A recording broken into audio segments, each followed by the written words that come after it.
500 pesos, makakabili na kayo ng ham, makagawa ka na ng macaroni salad, makakagawa ka na rin ng spaghetti. Depende rin po yan kung ilan yung tao kakain. O edi sige, sukatin natin kung kasya ba talaga 500 piso para sa Noche Buena. O di tanong natin yung rekado sa spaghetti, giniling. Sistong Okay.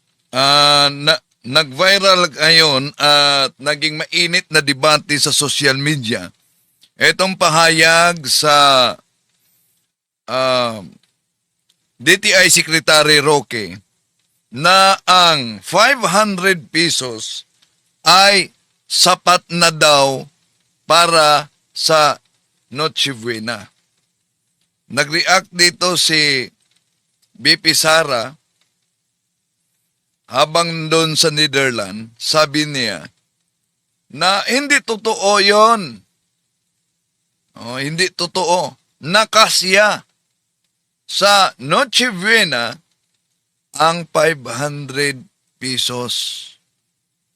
At ayon sa kanya, matagal na umanong hindi kasya ang 500 pesos sa Noche Buena.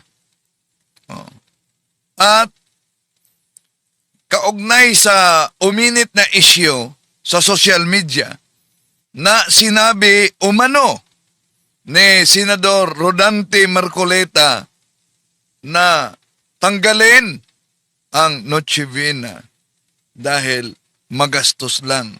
Ayon sa supporters ni Senador Rodante Marcoleta, hindi totoo umano na sinabi ng senador yan. Hindi totoo kundi isang malaking paninira lamang sa senador.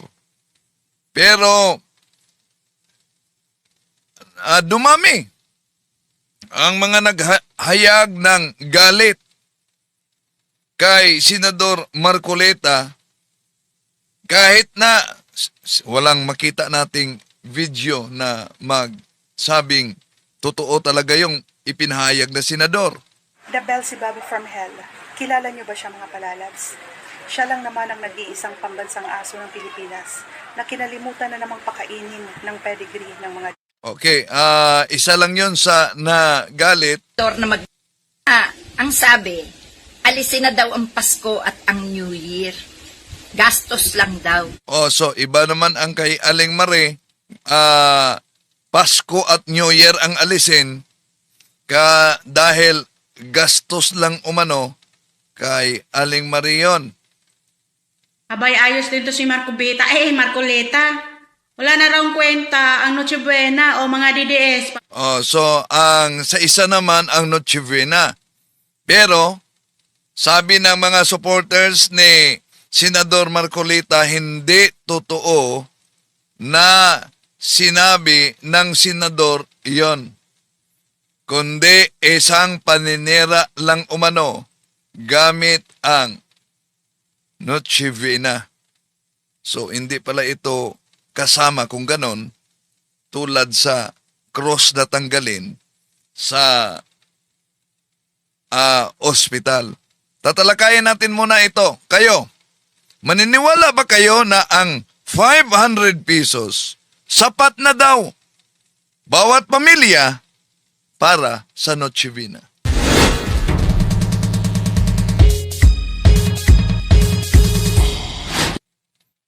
Meron tayong katanungan diyan sa ating YouTube channel. Yes or no lang sa ngayon. Daming mga sumagot na no sa tanong. Maniniwala ba kayo na ang 500 pesos sapat na pang Noche Buena sa bawat pamilya? No, 75%. Yes, 25%. Yun sa busis ng masa natin sa YouTube. Inanyayahan natin ang ating mga suking taga-subaybay. Huwag kalimutan ninyong i-subscribe si Kabornok. Ang link natin sa Factbusters PH nasa baba. Description, a descriptive title. And then, ang ikalawang channel natin, Pananampalataya at Katwiran, nasa baba din. at inaniyahan natin ang ating mga suking taga-subaybay. Huwag kalimutang pindutin ang like sa ating live at huwag din kalimutang mag-subscribe at pindutin ang bell button para updated kayo, mag-comment at i-share ninyo. So, sa lahat nating mga suking taga-subaybay, welcome sa ating live streaming. At eto muna, dahil papasok na, malapit na ang Misa de Gallo, and then, nagiging mainit na issue ngayon, yung pahayag ni DTI Secretary Roque na ang 500 pesos sapat na pang Noche Buena. No? At daming mga nagayag. Hindi yan sapat. Kulang na kulang daw. Ito. 500 pesos, makakabili na kayo ng ham, makagawa ka na ng macaroni salad, makakagawa ka na rin ng spaghetti. Depende rin po yan kung ilan yung tao kakain. O edi sige, sukat. So depende kung ilan ang taong kakain. Pero kung marami ang miyembro sa pamilya, so ang 500 sapat yan. Natin kung kasya ba talaga 500 piso para sa Noche Buena. O di tanong natin yung rekado sa spaghetti, giniling. Posistong magkano ang kilo ng giniling? 360 hanggang 350 po ang kilo. 360. Ay, hindi po. Ano yun? Kasi dito pa lang sa kalahating kilo, 75. Tapos yung ingredient pa na ibang Pang spaghetti, hindi talaga kakasya, no? Sahog mo pa lang. Siyempre, may mga sahog ka, may hotdog ka, magsashanghai ka, may gulay ka pa. Magkano gulay? 500 piso, kasya na daw sa Noche Buena. Mahirap sir, mahirap. Di yun magkasya. Mga pambili pa nata ng yun. Ingredients. Oh, ingredients pa lang. Anong year yun sir? Na ano nila? Baka year 2000 pa yun. Kasi sahog pa lang, baga na. Sahog pa lang. Sibuyas, 200 per kilo na. Oh. Isang kilong sibuyas pa lang, 320 na eh. Pambili mo pala ng cake eh. Hindi, cupcake, lemon square. Negative yun, sir. Panglugaw lang yun. Aras kaldo lang yun. Sabi niya, may spaghetti, may macaroni, may ham. Malabot pa sa sabaw ng bangus yan. Wala kang mabibili doon. Ano lang mabibili mo doon? Ano masasabi mo kay Secretary? Siya na lang sumubok siguro. Grabe naman yun. Pang isang tao na lang yun. Sabi niya, ano daw, kasya na, spaghetti, macaroni, may ham pa. O, tig-isang kutsara. Anong masasabi mo sa kanya? Kulang na kulang po yung 500. Nilinaw niya pa kanina, kasya daw eh. Hindi po talaga. Hindi. Sana abot yung 500 piso, sir. Sa ngayon, ang mahal-mahal ng bilihin. Ayan ang reaksyon na di kasya daw. Ayon kay Yossi Castro, meron naman umanong mabili. Ba, may nabibili naman na nakapack na yung pang chop suey. Mura lang yun. Tapos bumili ka ng bihon, toyo.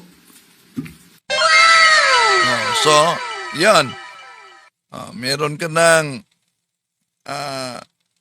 isang platong pancit. Then, pero may nagsubok na ano ang mabibili sa 500. Ito. 500 peso worth na Noche Buena ngayong Pasko. Tara, luto tayo. Cabbage, 33.20. Garlic, 28.86. 123.19. All-purpose cream, 62.50. Fruit cocktail, 81 pesos.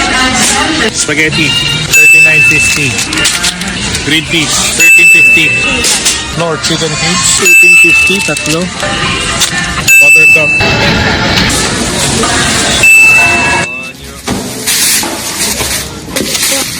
Cabbage roll with garlic gravy. Dish number 2, spaghetti with creamy ham and peas. Dish number 3, fruit salad. Fourth dish, picnic glazed ham. Ito na yung ating 4 na dishes na pang Noche Buena ngayong Pasko using only 500 pesos. Ayan.